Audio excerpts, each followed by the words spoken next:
Peace and blessings, beloved Virgo. Welcome back. Welcome for your reading. I pray that you are well, that you have your health, your inner peace, and that the universe has sent abundance and blessings into your life and will continue to do so. I haven't seen you in so long, Virgo. It feels like it's been a long time. I've been busy. I've moved into my new place. As you see, I got to put some artwork on the walls and, start putting some stuff in the background back here.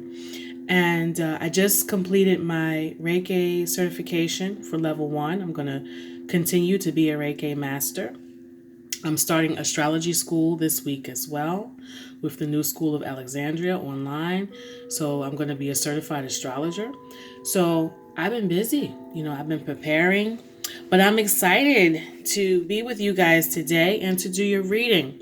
Now, the last time we met, I spoke about you having a communication breakdown. Either you were not being heard or understood clearly by someone, or you were not fully hearing what someone else was, communicating to you. There seemed to be a communication breakdown. So let's see what's happening for you this week and what's coming up, right? I did just shuffle already. Okay. So let's get started. Your first card out is the Seven of Pentacles. Virgo, you as an earth sign feel secure and stable when the money is right. And if it's not right, there's a problem. And you like to see a certain amount of zeros in the bank account, right? Remember, I always say that Virgo has multiple ways of making money, and they're very strategic and they're good planners at bringing in the money. They always have multiple hustles. I have a lot of Virgos in my life, and they are very consistent and they're very loyal. They're very dependable. And it's earth sign, then that's what you want. You want that stability. The earth, you want it to be stable, right? So Virgo, you feel stable when the money is right. Now again, we got swords coming out, just like in the last reading. Page of Swords is here. So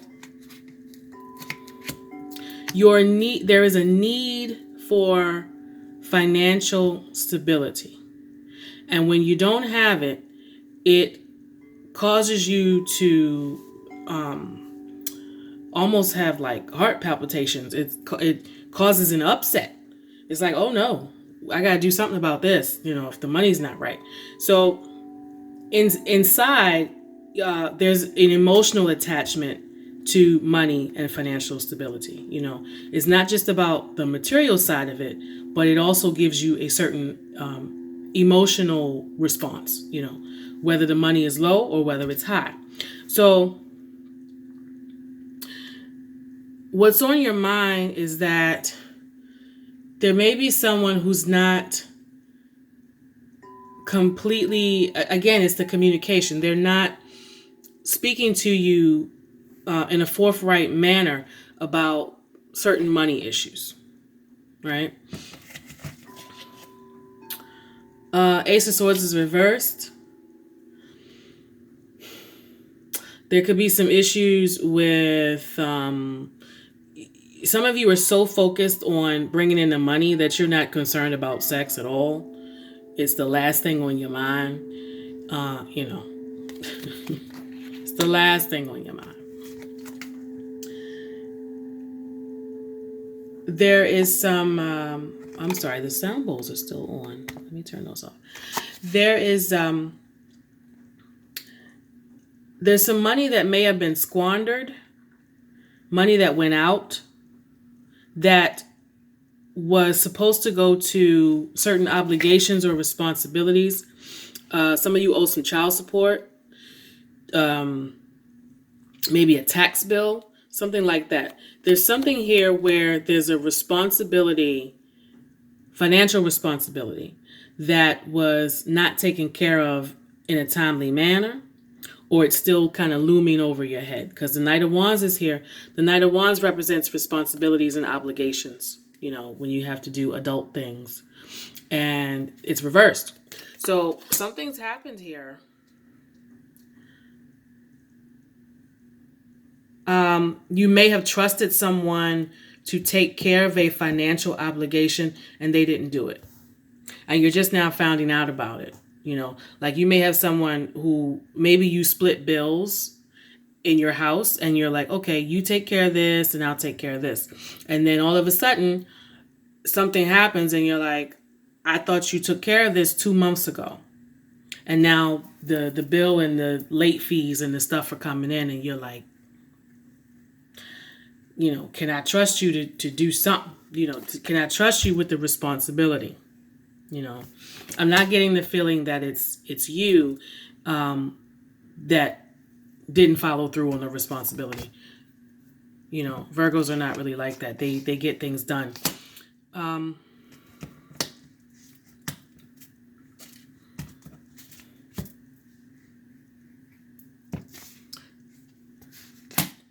Yeah, Nine of Pentacles reversed. Again, and I think I said this for you, Virgo, that you might have some money that was saved away, you put it away, and now you got to go clean up somebody else's mess.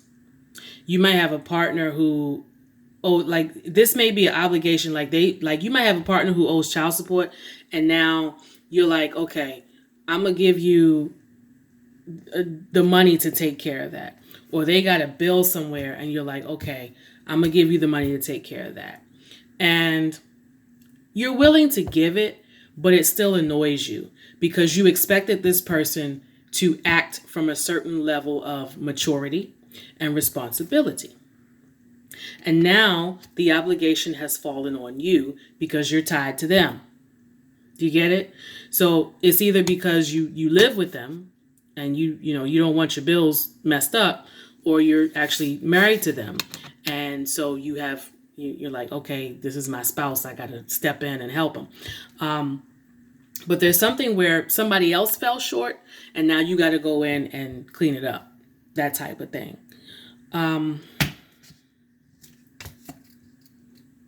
Some of you now I'm going to say this because I give the message and it's not for everybody. It doesn't apply to everybody. That doesn't mean that you go in and start hitting the dislike button because I didn't have a message for you this week. I'm speaking to somebody. It applies to somebody. Okay? So I'm getting ready to say it. That some of you were in a third-party situation, which may have been costing you some money as well, or it was costing you something, but it's over now. And if it's not over today, immediately, it will be. You may have had to express some dissatisfaction at the fact that this situation was costing you or the other person some money. I know that sounds a little weird, but it's like maybe you knew about the third party situation and it was this person had commitment over there and they were paying bills or doing whatever. So whatever the third party situation is also involved some type of financial obligation. You get it? This could be like you might have a partner or you're dating someone who has children that they're responsible for. And that's an obligation too. So when I say third party, it's not necessarily a dating sexual type of thing, like a love triangle. It could be, a mother-in-law, a stepchild, something like that, where your partner's attention is being drawn elsewhere, or your partner's money is being drawn elsewhere. Do you get what I'm saying? So here, there's some difficulty here. You may feel as if you're not being heard when you communicate and when you speak, when how you feel. When you do speak up about certain issues, it becomes an argument. It's intense. Remember, the 8 represents Scorpio, which is intensity. It's it's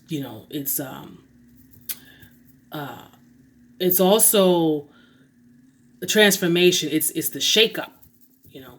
So when you do speak about certain things, it's not pleasant. You know, it turns into an argument. It can get combative. The other person's not seeing your view, you're not seeing theirs, that type of thing. And that's what this card is about. That's a Scorpio card. Anytime an 8 comes out. We also got a 5. Remember I say 5s are always conflict. 5 of Pentacles. There's arguments about the money. That's the current situation. Arguments about the money. Remember I said there may be lack of sex. There's no loving going on because you're fighting about the money. And again, 6 of Pentacles reversed. What you've been doing, Virgo, you now have to kind of rein it in and start budgeting and things like that. And that annoys you too. You want to spend what you want, buy what you want, do what you want, go where you want. And so you don't want to have to penny pinch and keep looking at the account and worried about what's there. You don't want to worry about it, you know? And if somebody else causes you to worry about it, that becomes, you know, annoying. It's annoying to have to clean up somebody else's mess, right? They might have traffic tickets. I'm getting something that is not your fault. It's not your responsibility, but somehow it's fallen in your lap to fix it, right? Now, here's the good thing, Virgo. Your last card out is the 2 of Cups. You know, representing equality, balance, partnership, when you are seeing eye to eye, when you are reflecting your partner, when you're both on the same page. You see that? When you're both giving equally, right? So the outcome here, it looks as if there will be a period of time that's going to be a little rough. It's going to be a little rough. You may withdraw sexually because the money's not right and your person's not being responsible. That turns you off a little bit. But in the end, we got the 2 of Cups. So you're going to come to some type of agreement, you know, an understanding of what needs to be done in terms of managing the money. Your person will learn to respect how you feel about money, you know, and its importance to you. And more importantly, they will respect that you need security and stability. Okay? That's my message for you this week, Virgo. Don't forget to hit the like, share, and subscribe. If you need a reading, don't forget to contact me. The messages description box gives you all the information. Stay well, stay blessed, Virgo. Peace.